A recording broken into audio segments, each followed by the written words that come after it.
வெற்றி வணக்கம். வெற்றி வணக்கம்.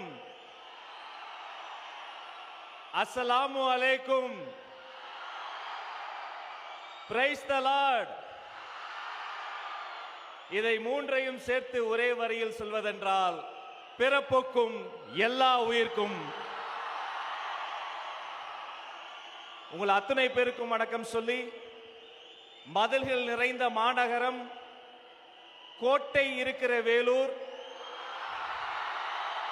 வேலூர் மண்ணுக்கும் மக்களுக்கும் வணக்கத்தை சொல்லி, பழங்கால கோட்டை வேலூரை பார்ப்பதற்காக வருங்கால சென்ட் ஜார்ஜ் கோட்டையே வந்திருக்கிறார். தலைவர் தயார், நீங்களும் தயார். ஆரம்பிக்கலாமா? வரவேற்புரை வழங்குவதற்காக வேலூர் கழக மாவட்ட செயலாளர் அண்ணன் ஆர் வேல்முருகன் அவர்களை வருக வருக என வரவேற்கிறேன்.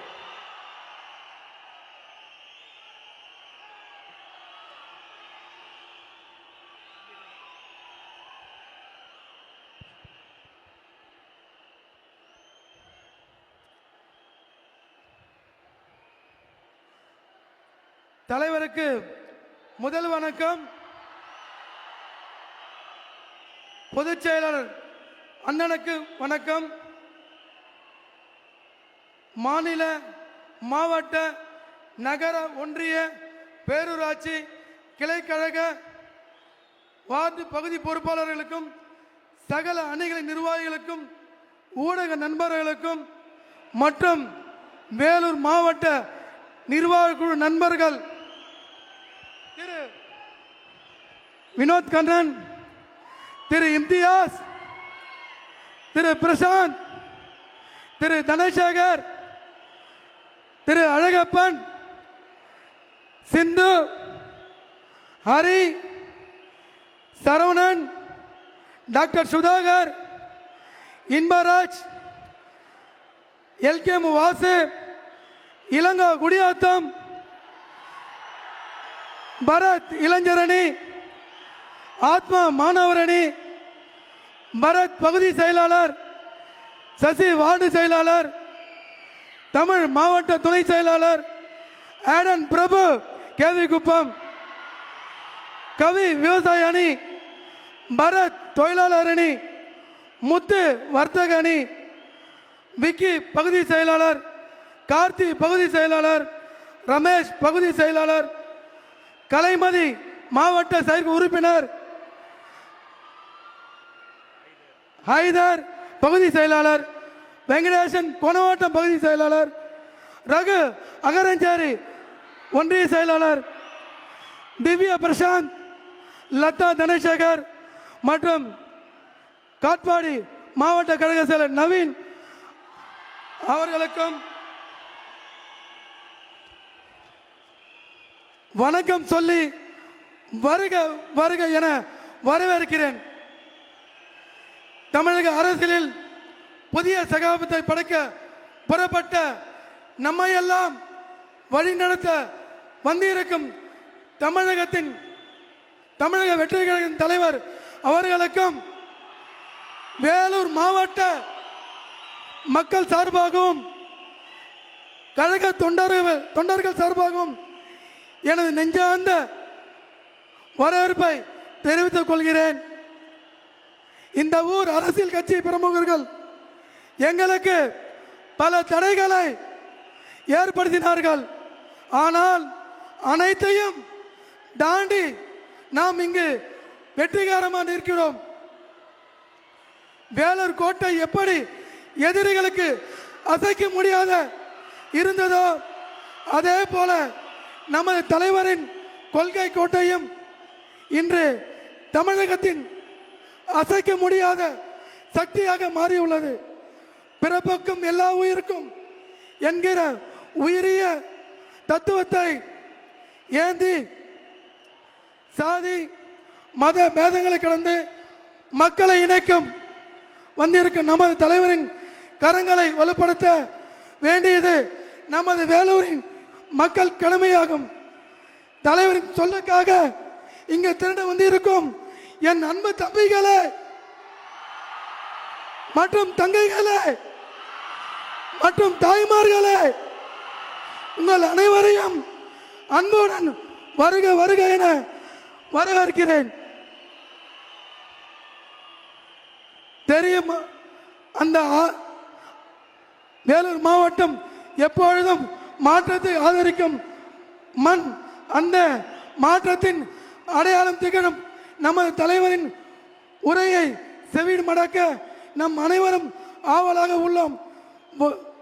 தலைவரின் வழிகாட்டுதலுடன் தேர்தல் களத்தில் நாம் காணப்போகும் தமிழக வெற்றி கழக வரலாற்றின் பொன் எழுத்துக்களால் பொறிக்கப்படும். மீண்டும் ஒரு முறை உங்கள் அனைவரையும் வரவேற்று மகிழ்கிறேன். நன்றி, வணக்கம், வெற்றி நிச்சயம்.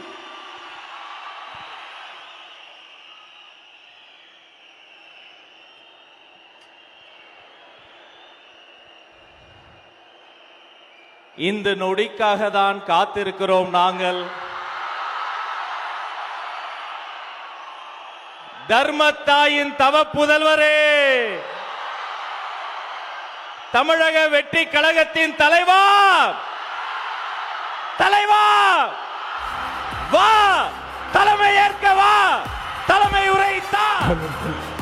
தமிழக வெற்றி கழகத்தின் தலைவர் வேலூரில் இதோ உங்கள் முன்னால்.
எங்க ஓட்டு எங்க உரிமை.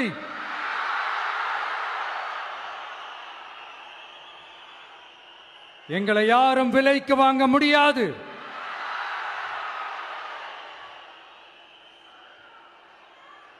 எங்க ஓட்டு விசில் சின்னத்துக்கு தான்.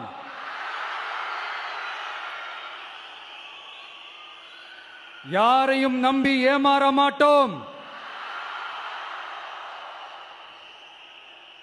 எங்க வார்த்தையிலிருந்து மாற மாட்டோம். இது நிஜம்.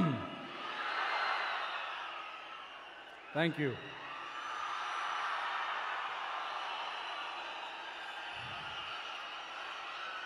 ஒரு குட்டி கதையிலிருந்து ஆரம்பிப்போமா?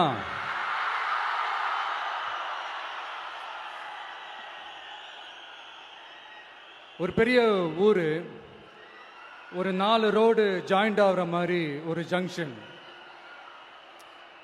ஒரு பிஸியான ஏரியா, ஆள் நடமாட்டம் அதிகமாக இருக்கக்கூடிய ஒரு ஏரியா. அங்கே சென்டரில் ஒரு முரட்டு ஜல்லிக்கட்டு காலை ஒன்று நின்றுட்டு இருக்குது. காலில் மண்ணை வீசிக்கிட்டு சீறிக்கிட்டு அப்படியே நின்றுட்டு இருக்குது. யாருமே பக்கத்தில் போக முடியல. அந்த இடம் ஒரு கேஷுவலாக மாறணும் அப்படின்னா அந்த காளையை அடக்கி அமைதி ஆக்கினா தான் மறுபடியும் ஒரு பேக் டு நார்மல் சுச்சுவேஷனுக்கு அந்த இடம் மாறும்.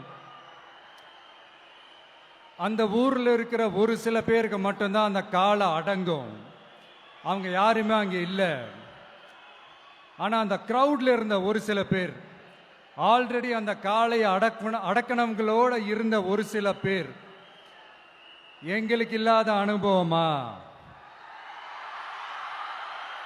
நாங்க பார்க்காத காளையா? நாங்க பார்க்காத மாடா? நாங்க போய் அடக்குறோம்னு சொல்லிட்டு உள்ள போறாங்க.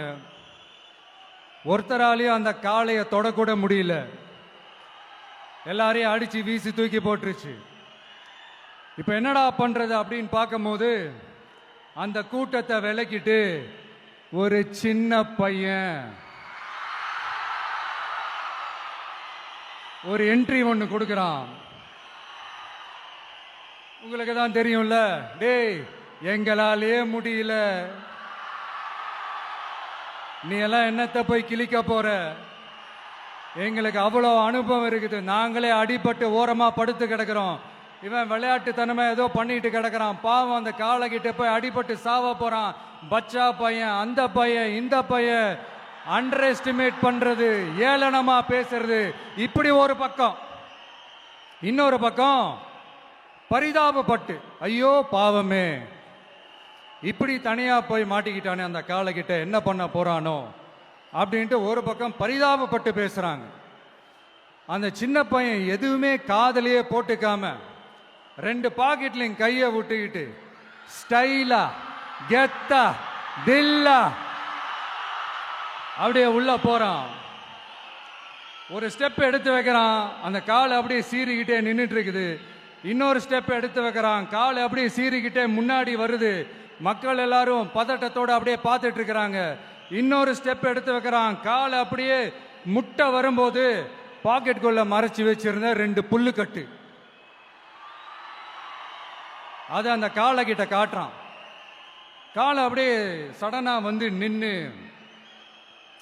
அது மூடெல்லாம் மாறி அந்த புல்லுக்கட்டை சாப்பிட ஆரம்பிச்சிருச்சு. அந்த சின்ன பையனும் அந்த காளை அப்படியே தடவிக்கிட்டு வரான். காளையும் பக்கத்தில் ஒரு குழந்தை மாதிரி நடந்து வந்துக்கிட்டு வருது.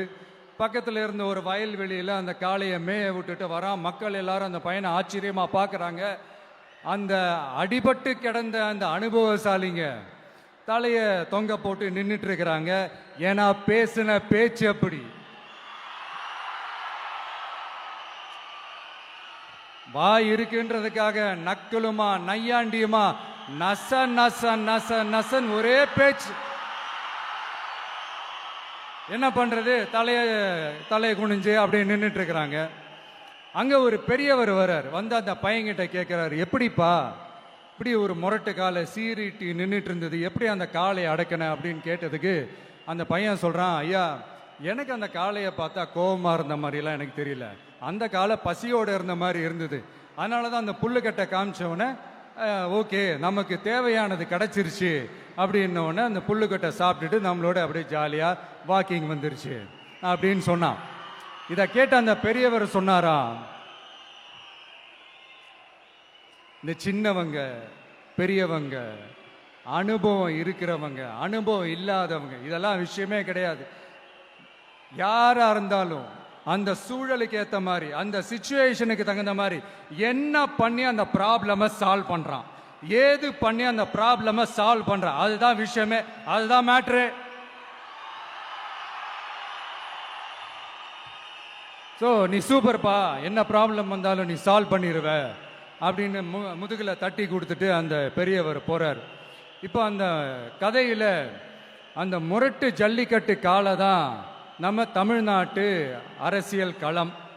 அந்த பெரியவர் தான் நம்ம தமிழக மக்கள். அந்த பாக்கெட்டுக்குள்ள ஸ்டைலா தில்லா கெத்தா ஒருத்தன் உள்ள வந்தான் பாருங்க, அவன்தான்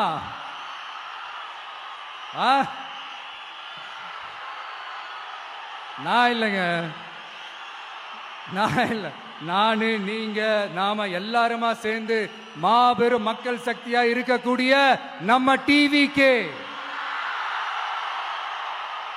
அதுதான் அந்த சின்ன பையன்.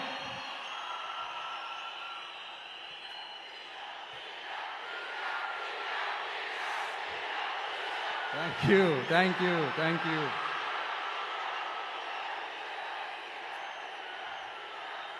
மக்களை நேசிக்கிற ஒரு நல்ல தலைமை இல்லாததுனால இத்தனை வருஷமா வேற வழி இல்லாம ஸ்டாலின் சார் கொடுத்த அந்த பொய்யான வாக்குறுதிகள் எல்லாத்தையும் நம்பி ஏமாந்த நம்ம மக்களுக்கு சரியான நேரத்தில் ஒரு வெகுஜன மக்கள் இயக்கமா வந்தது தான் நம்ம டிவிக்கு. அந்த முரட்டு ஜல்லிக்கட்டு கால கதை ஏன் சொன்னோம், எதுக்கு சொன்னோம், யார் யாருக்கெல்லாம் சொன்னோங்கிறது புரிய வேண்டியவங்களுக்கு புரியும்னு நினைக்கிறேன்.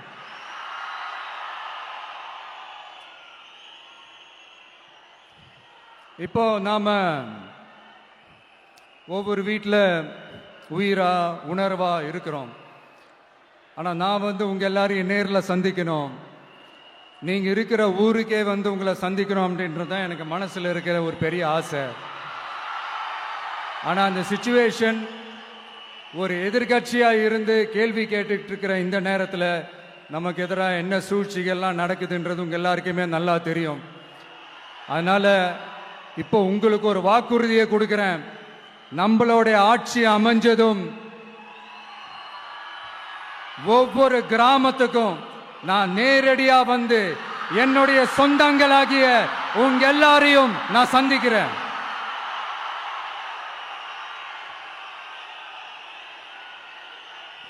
கொஞ்ச நாளைக்கு முன்னாடி நம்ம ஸ்டாலின் சார் ஒரு ஒன்று உருட்டினாரு, நீங்க கேள்விப்பட்டிருப்பீங்க. இப்ப வரப்போற எலெக்ஷன் எதுக்கான எலெக்ஷன்? நம்ம சட்டமன்ற தமிழ்நாடு சட்டசபைக்கான ஒரு தேர்தல் இல்லையா? இதே தமிழ்நாட்டுக்கும் டெல்லிக்குமான ஒரு எலெக்ஷன் அப்படின்னு சொல்றாங்க. இன்னும் கொஞ்சம் மேலே போய் தமிழ்நாட்டுக்கும் என்டிஏவுக்குமான ஒரு எலெக்ஷன் அப்படின்னு சொல்றாங்க. என்ன சார், டெல்லியில் ஏதாவது நிற்க போறீங்களா? அப்புறம் ஏன் தமிழ்நாட்டுக்கும் டெல்லிக்குமான ஒரு எலெக்ஷன் சொல்றீங்க? அப்புறம் இது ஏதாவது பார்லிமெண்ட் எலெக்ஷனா? பிரதமர் பதவிக்கு ஏதாவது போட்டி போடுறீங்களா? அப்புறம் ஏன் தமிழ்நாட்டுக்கும் என்டிஏவுக்குமான ஒரு எலெக்ஷன் சொல்றீங்க? எங்களுக்கு புரியலையே சார், இது என்ன லாஜிக்னு எங்களுக்கு புரியலையே. எந்த எலெக்ஷனை எப்படி டீல் பண்ணணும், எப்படி ஹேண்டில் பண்ணணும்ன்றது நம்ம தமிழ்நாட்டு மக்களுக்கு தெளிவாக தெரியும். நம்ம தமிழ்நாட்டு மக்கள் மாதிரி ஒரு தெளிவான மக்களை நீங்க பார்க்கவே முடியாது. சூப்பர் கிளாரிட்டியோட சூப்பர் மக்கள் சார் நம்ம மக்கள். இந்த போருக்கு போறதுக்கு முன்னாடி தான் இந்த படை பரிவாரங்களோட போவாங்கன்னு கேள்விப்பட்டிருக்கிறேன். ஆனா நீங்க என்னடானா இந்த ஒன்றுத்துக்கும் உதவாத இந்த பால் டப்பாவை உருட்டிக்கிட்டு இருக்கீங்களே சார். உண்மையிலே இந்த எலெக்ஷன் எதுக்கான எலெக்ஷன் சொல்லட்டுமா? தமிழ்நாட்டு மக்களுக்கும் ஊழலுக்கும் நடக்கிற போர், தமிழ்நாட்டு மக்களுக்கும் லஞ்சத்துக்கும் நடக்கிற போர், தமிழ்நாட்டு மக்களுக்கும் இந்த நிர்வாகத்தை சரியா செய்யாத இந்த திமுக அரசுக்கும் நடக்கிற போர், அதாவது தமிழ்நாட்டு மக்களுக்கும் உங்க ஆட்சிக்கும் நடக்கிற போர், தமிழ்நாட்டு மக்களுக்கும் ஸ்டாலின் சாருக்கும் நடக்கிற போர். இன்னும் சுருக்கமா சொல்லணும்னா விஜய்க்கும் ஸ்டாலின் சாருக்கும் நடக்கிற போர்.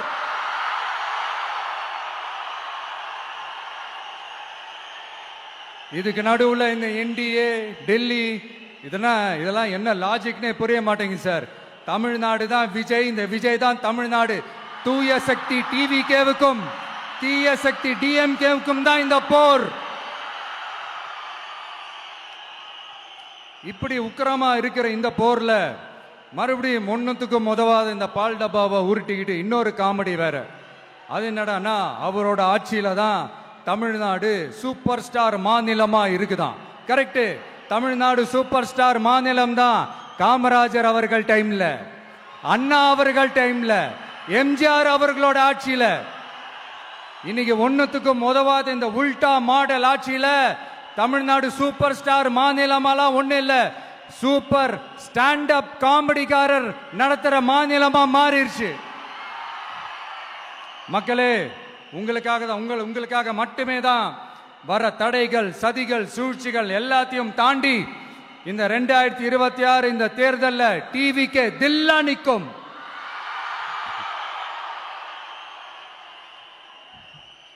இதுவரைக்கும் நடந்த எலெக்ஷன் வேற, இப்ப நடக்க போற எலெக்ஷன் வேற. ஒவ்வொரு 5 இயர்ஸுக்கும் நடக்கிற எலெக்ஷன் மாதிரி இதை நினைச்சிடாதீங்க. 50 வருஷத்துக்கு ஒரு வாட்டி நடக்க போற ஒரு எலெக்ஷன் மாதிரி இது.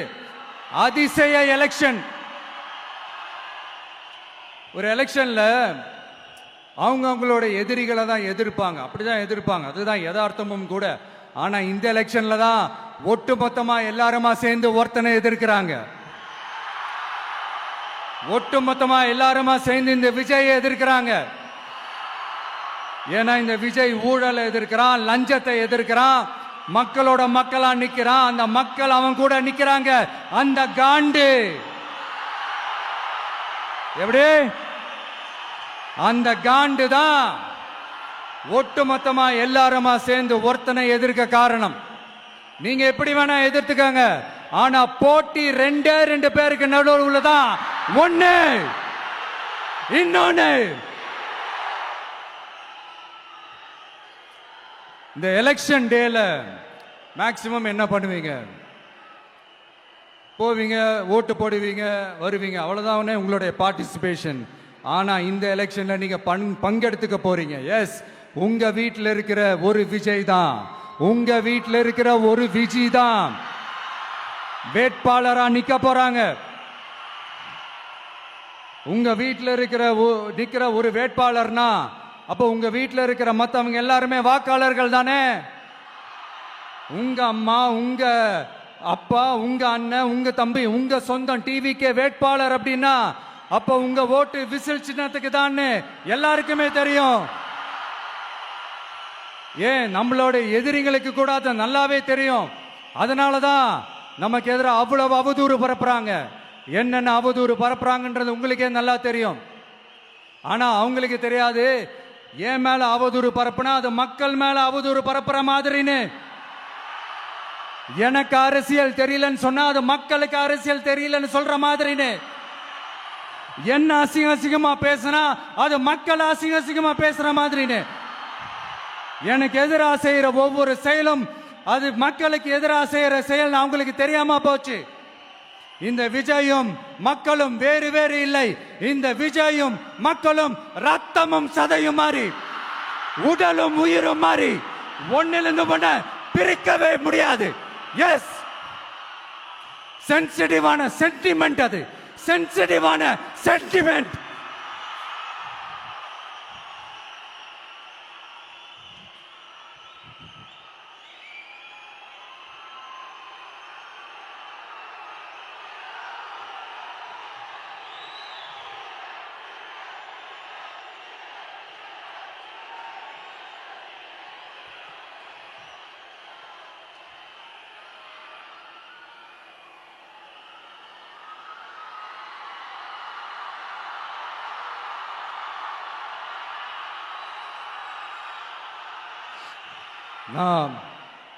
சாரி, இதை யாரும் அசைக்க முடியாது. மக்களை நேசிக்கிற விஜய் வேணுமா, மக்கள் விரோத ஆட்சி நடத்துற ஸ்டாலின் சார் வேணுமா? இந்த விஜய் நம்புறீங்களா, ஸ்டாலின் சார் நம்புறீங்களா? Proof, this is the proof.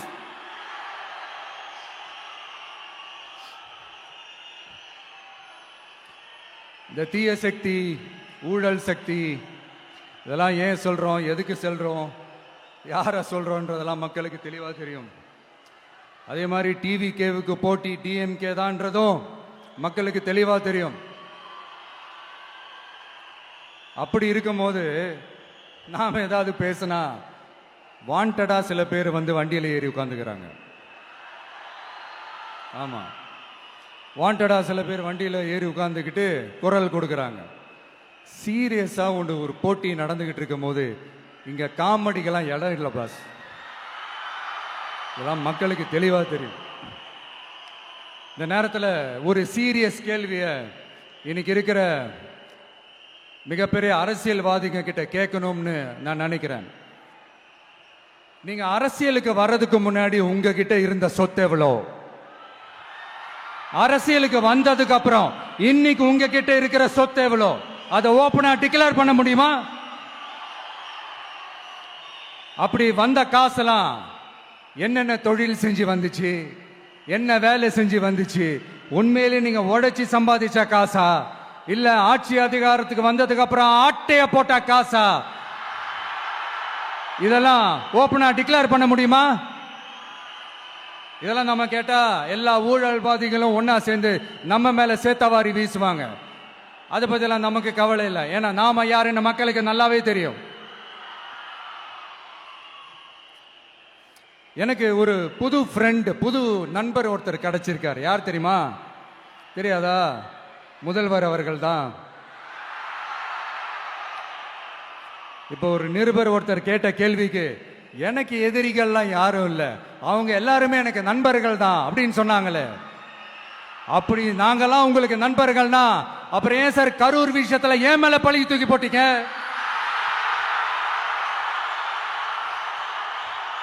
உங்களுக்கு மனசாட்சின்னு ஒண்ணு இருந்தா அப்படி பேசிருப்பீங்களா?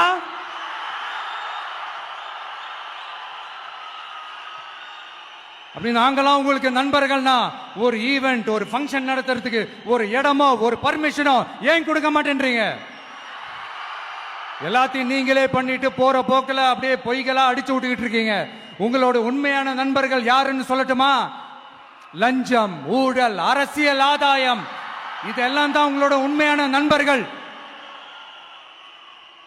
பர்சனலா நீங்க எப்படி வேணா இருந்துக்கங்க சார், நமக்கு அதை பத்தி கவலை இல்லை, நமக்கு அது அவசியமும் இல்லை. ஆனா உங்க ஆட்சி தான் தப்பான ஆட்சி, தமிழ்நாட்டுக்கு தேவையில்லாத ஆட்சி. கொஞ்ச நாளைக்கு முன்னாடி கற்பனையா ஒரு விஷயம் ஒன்று சொன்னேன். இந்த முதல்வர் கூட விசில் சின்னத்துக்கு தான் வாக்களிப்பாரு அப்படின்ட்டு கற்பனையா ஒன்று சொன்னேன். ஆனா இன்னைக்கு நிஜமாவே நமக்கு ஆதரவா ஒரு கோஷத்தை எழுப்பியிருக்கிறாங்க. அது என்ன தெரியுமா? எங்க வாக்கு சாவடி வெற்றி வாக்கு சாவடியா. அதுக்கு அர்த்தம் என்ன தெரியுமா? எங்க வாக்கு சாவடி விஜய் வாக்கு சாவடின்னு அர்த்தம்.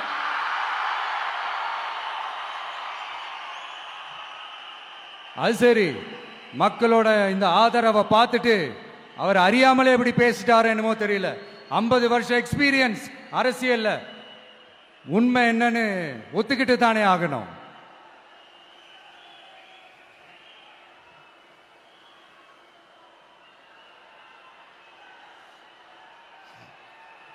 ஜனநாயகம்ங்கிறது பெரும்பான்மை ஆட்சி அதிகாரம் சார்ந்தது மட்டும் இல்லை, சிறுபான்மை மக்களின் உரிமைகள் உணர்வுகளும் புனிதம்னு நினைச்சு அதையெல்லாம் காப்பதற்கு பெயர் தான் ஜனநாயகம்னு 1963 அறிஞர் அண்ணா பார்லிமெண்ட்ல பேசினதை நாம இங்க சொல்றது ரொம்ப பொருத்தமா இருக்கும்.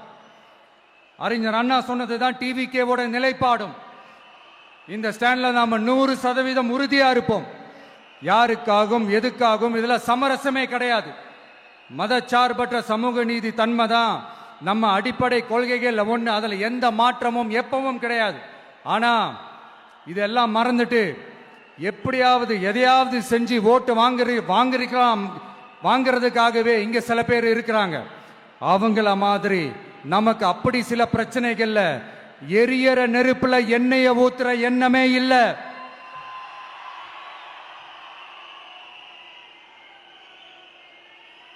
இங்க சில அரசியல் கட்சிகளும் சில அரசியல் தலைவர்களும் ஒரு சில நேரங்களில் அமைதியா இருந்தாலே போதும், ஒரு பிரச்சனையும் வராது. இப்போ கரண்ட்ல இருக்கிற சில பிரச்சனைக்கு வருவோம். இந்த கரண்ட் பிரச்சனைக்கு வருவோம். மாசம் மாசம் கரண்ட் பில் கட்டுற மாதிரி மாத்துவோம்னு சொன்னீங்களே, செஞ்சீங்களா? நிறைய வீடுகளில் 100 யூனிட் தான் அந்த கரண்ட் செலவாகுது ஒரு மாசத்துக்கு. மாசம் மாசம் நீங்க அந்த பில்லு கொடுத்தீங்கன்னா அவங்களுக்கு அது ஃப்ரீ ஆயிடும், அவங்க அந்த காசை கட்ட தேவையே இல்லை. ஆனா 2 மாசத்துக்கு ஒரு வாட்டி அந்த பில்லு கொடுத்தீங்கன்னா, இப்ப சப்போஸ் அது 200 யூனிட்டுக்கு மேல போச்சுன்னா அது அவங்களுக்கு ஒரு மிகப்பெரிய சுமை தானே. இது எந்த கணக்கில் எடுத்துக்கிறது? ஒரு மாதிரி ஒரு மாடர்ன் கரப்ஷன் அப்படின்னு எடுத்துக்கலாமா? அடுத்து பஸ் வசதி. நிறைய கிராமங்களில் பஸ் வசதி இல்லைன்னு சொன்னா இந்த ஒட்டுமொத்த திமுக அரசும் கத்திக்கிட்டு வந்துருவாங்க. நாங்க பஸ் விடாத கிராமங்களே இல்லை அப்படின்னு சொல்லுவாங்க. அப்படி அது உண்மை அப்படின்னா முதல்வர் அவர்கள் கிட்ட நம்ம தங்கச்சி ஒருத்தவங்க ஒரு கேள்வி கேட்டாங்களே, எங்க ஊருக்கு ஒரு மினி பஸ் ஆவது விடுங்க சார் அப்படின்னு கேட்டாங்களே, அது எந்த கணக்கில் எடுத்துக்கிறது? நிறைய மலை கிராமங்கள்ல பஸ் வசதி இல்லை, நிறைய மலை கிராமங்கள்ல ஹாஸ்பிட்டல் வசதி இல்லை. இது ரெண்டுமே எவ்வளவு முக்கியமான ஒரு விஷயங்கள். பஸ் வசதியும் ஹாஸ்பிட்டல் வசதியும் இல்லாததுனால வீட்டிலேயே பிரசவம் பார்க்கிற அந்த ஆபத்து இருக்குதுன்னு எவ்வளவு நியூஸ் பார்க்கிறோம். இதெல்லாம் எந்த கணக்கில் சேர்த்துக்கிறது? அடுத்து இது எல்லா மீட்டிங்லயும் பேசுறதுதான், பெண்களுக்கு பாதுகாப்பு நம்பர் 1 இருக்குது தமிழ்நாட்டில் அப்படின்னு சொல்றாங்க. அப்புறம் அது என்ன வி சேஃப் மாடலா? பெண்கள் என்ன சொல்றாங்க தெரியுமா? அது வி சேஃப் மாடல் இல்ல, வி ஆர் நாட் சேஃப் மாடல்னு சொல்றாங்க. இப்படி இருக்கிறப்போ தமிழ்நாட்டில் எங்க போனாலும் பெண்களுக்கு பாதுகாப்பு அப்படியே கொட்டி கிடக்குதான். இப்படி சொன்னா எப்படி சார்? கேட்கிறவங்க என்ன கேசரி சாப்பிடுறாங்க நினைச்சீங்களா?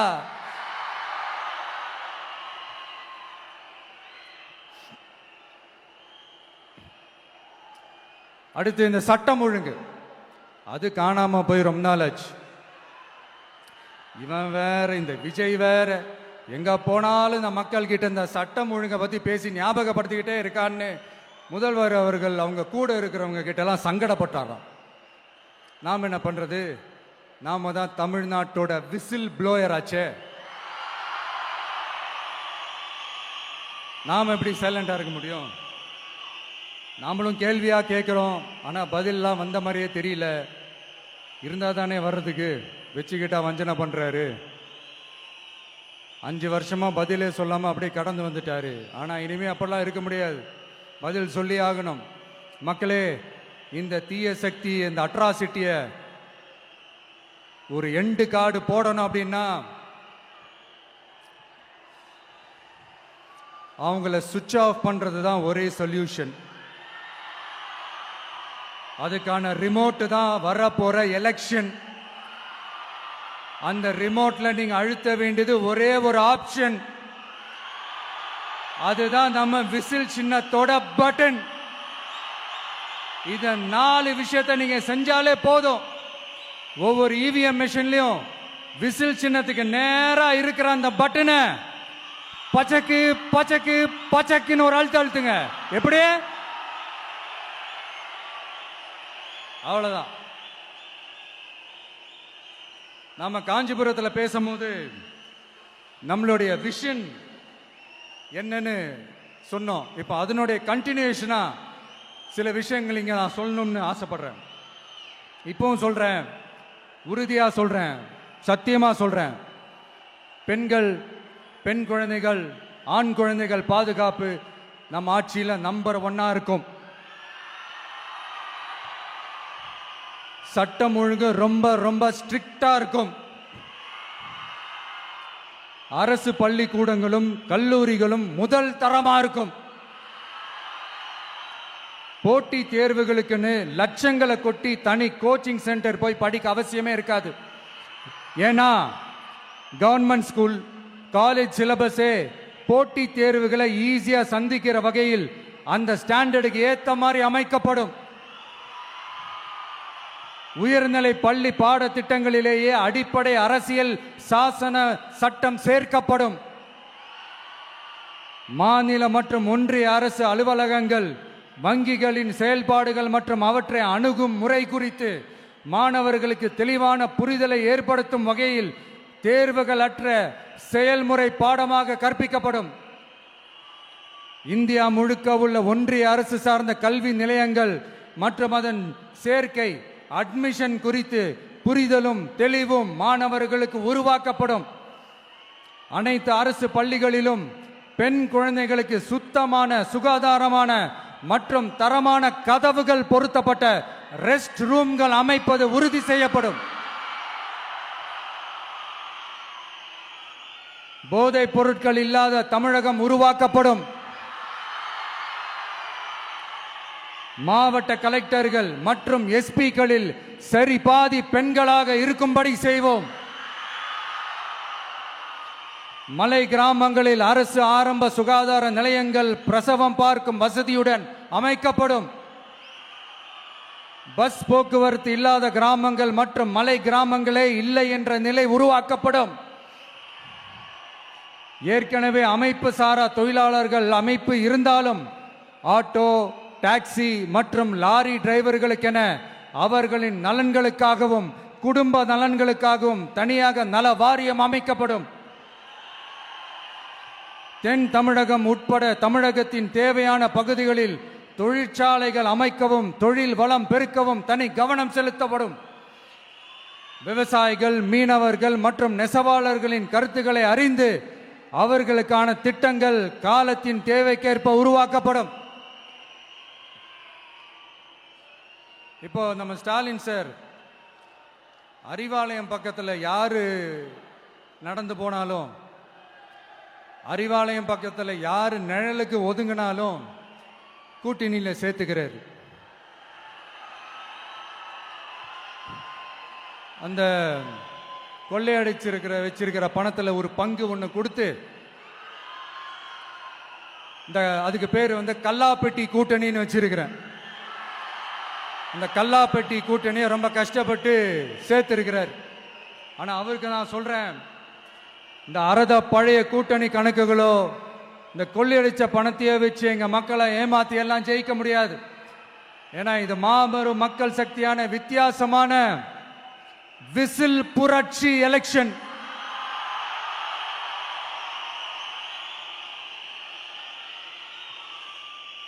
உங்களோட நான் இருக்கேன், நம்மளோட நம்ம மக்கள் இருக்கிறாங்க. இதுக்கு மேல என்ன வேணும்? கான்பிடண்டா இருங்க, நல்லதே நடக்கும், வெற்றி நிச்சயம். மீண்டும் சந்திக்கும் வரை நன்றி, வணக்கம். என் நண்பர்களே, ஒரு சின்ன ரிக்வெஸ்ட். நான் திருப்பி இங்கிருந்து 4 hours சென்னைக்கு போகணும். தயவு செஞ்சு யாரும் என் வண்டிக்கு பின்னாடியோ என் வண்டி சைட்லயோ பைக்கில் வராதிங்க. உங்களை நான் கெஞ்சி கேட்டுக்கிறேன். தேங்க்யூ.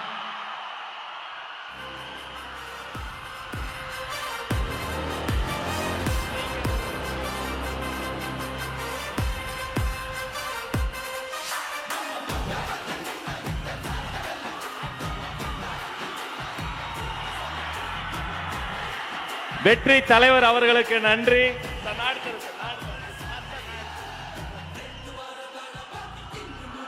வேலூர் கழகத்தின் சார்பில் மாவட்ட கழக செயலாளர்கள் அண்ணன் வேல்முருகன் வெற்றிவேல் வீரவேலை வழங்குகிறார். அவரோடு நவீன், வினோத் கண்ணன், இமுத்தியாஸ், தனசேகர் அத்தனை பேரும் சிறப்பு பரிசுகள் வழங்குகிறார்கள். ஒரு கையில் வேல், ஒரு கையில் வெற்றி வாள்.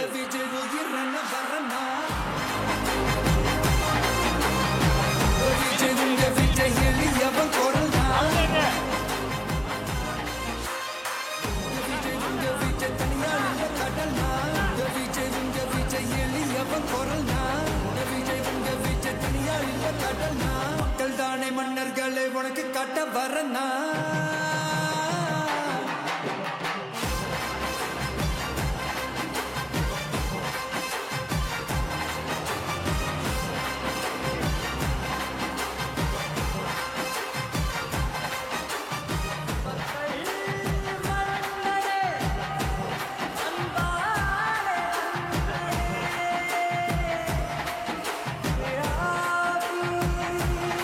வேலூர் கழகத்தின் சார்பில் வெள்ளி யானை வழங்குகிறார்கள். இது வெள்ளி யானை மட்டுமல்ல, வேலூர் வழங்கிய வெற்றி யானை. அவர் கையில்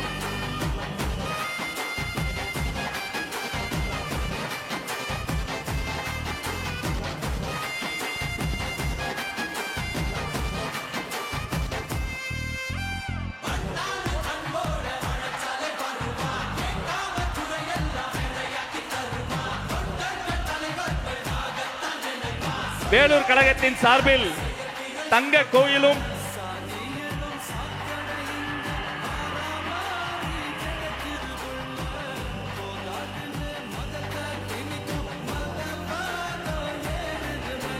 வெற்றி தலைவருக்கு செங்கோல் பரிசாக வழங்குகிறது வேலூர் மாவட்டம்.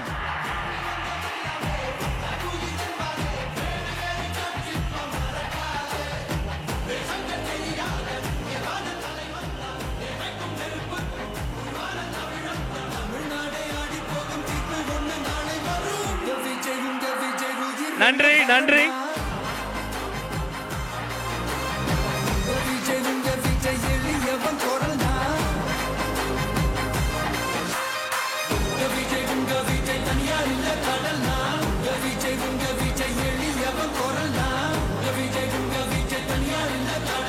மக்கள் தானே மன்னர்களை உனக்கு காட்ட வரனா.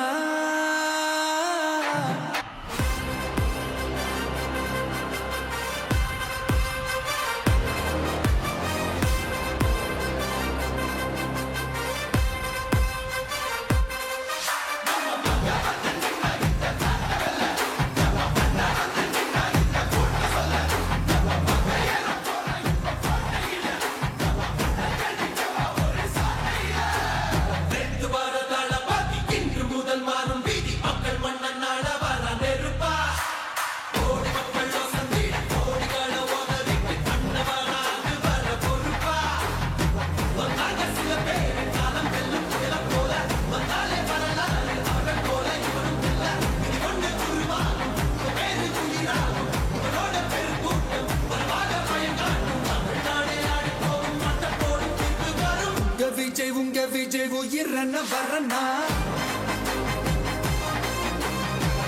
விஜய் உங்க விஜய் எளியவன் குரல்னா விஜய் உங்க விஜய் தனியாள் இல்ல கடல்னா விஜய் உங்க விஜய் எளியவன் குரல்னா விஜய் உங்க விஜய் தனியாள் இல்ல கடல்னா மக்கள் தானே மன்னர்களே உனக்கு காட்ட வரனா